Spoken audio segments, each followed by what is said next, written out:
Good day mga ka-fast break, at bago magsimula ang bakbakan dito sa semifinals ng Blue versus Pink, at ako'y binibigyan ng strategying malupit ni Idol KJ kung ano daw ang malupit na kailangan kong gawin ngayong semifinals ang magkalat. Pagkatapos nun syempre ang intro natin, si Bangis ang ating kapit dito sa Miraculous Basketball Club para hindi tayo magalaw. Ayan, Idol Bangis.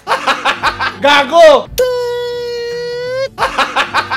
At syempre bago magbakbakan, kakausapin muna tayo ng ating mabubuting referee dito sa Miraculous Basketball Club dahil hindi na biro ang labanan na ito. Ito ay semifinals na.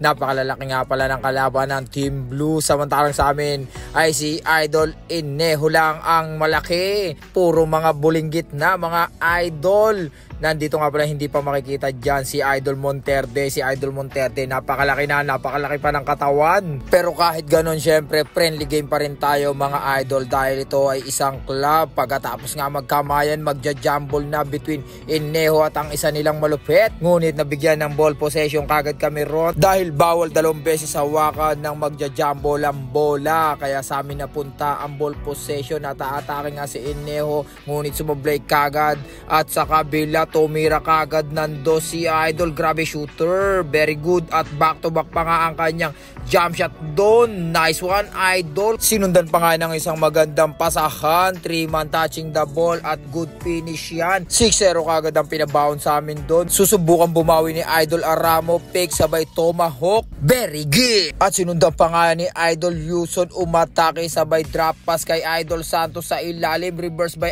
Idol Santos. Ngunit hindi nagpapapigil ang number 04 ng color pink. Napaka-sure ball talaga sa perimeter. At nasundan pa ngayon ng back-to-back basket, ngunit natakpan ng referee at pumasok na nga ang second unit. Kasama na dyan si Jerdan Claxin na magkakalat. At binigyan nga kagad kami ng regalo na 2 points dyan sa gilid. Ngunit hindi makakapayag dyan si Idol Garvin TV ng gano'n-gano'n lang. Kaya isang no-look na patalikod na pasa para kay Idol Torno, kaya nauwi sa ising layup. Pero binawi kagad yun ng isang palo. Bastos kagad si Idol Jerdan Claxin nyo doon. No-look pass na naman galing kay Garvin TV. Binagsak kay Idol Gilo. Gilo jumper, very good. Blue possession double na naman at nagkakarambola sa ilalim. Naipasa kay Jerdan Claxin. Jerdan Claxin, balibag tayo na tira, pumasok. At sinundan pa nga yan ni Idol Garvin TV. Easy layup by Garvin TV. Sa kabila naman Tito Pogi cross court para kay number 4, tumira ng jump shot off the glass. Back to back pa nga yan kay number 4, isang offensive rebound at siya na rin ang i-score niyan. Very good. Galing na naman kay number 4, isang no-look pa sabay jump shot. Basto si Jerdan Claxin at nakakuha nga ng Team Pink ang momentum.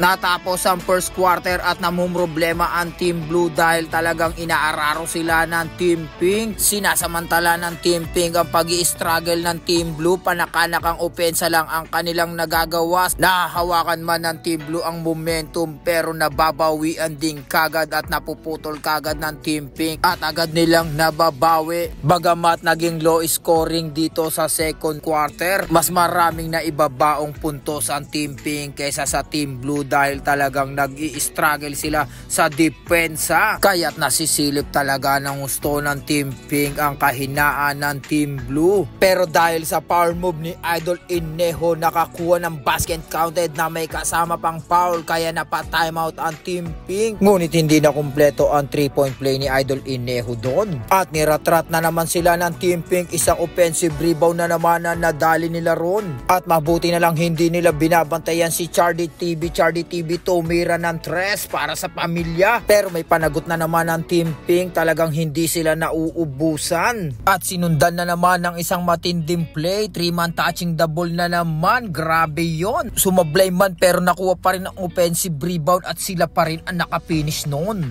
At magpapalitan na naman at papasok na naman ang second unit. Aasa na baka mabago nila ang sitwasyon, ngunit hindi pa rin talaga. Nasa kulay pink pa rin ang momentum. Pero nakaisa si Idol Regalario sa gilid, tumira ng jump shot, pasok yan. At nakakuha uli sila ng ball possession. Jerdan Claxin pinasa sa gilid kay Idol Gilo. Idol Gilo, very good. Para sa Team Pink, tumira sa malayo, sumablay, ngunit nandun ang number 4 sa ilalim. Pero si Gilo susubukan uling bumawi sa 3 points, tumira ng 3. Idol Gilo, nice shot. Sa Team Pink, pinalilibutan Inabutan si Jerdan Clarkson ng 3 kaya nauwi na nga yan sa ising basket. Habang kumakain ng tato si Idol KJ, natapos na nga ang first half. At dahil medyo mahaba ang video, bibitinin ko muna kayo kaya to be continued muna tayo mga idol.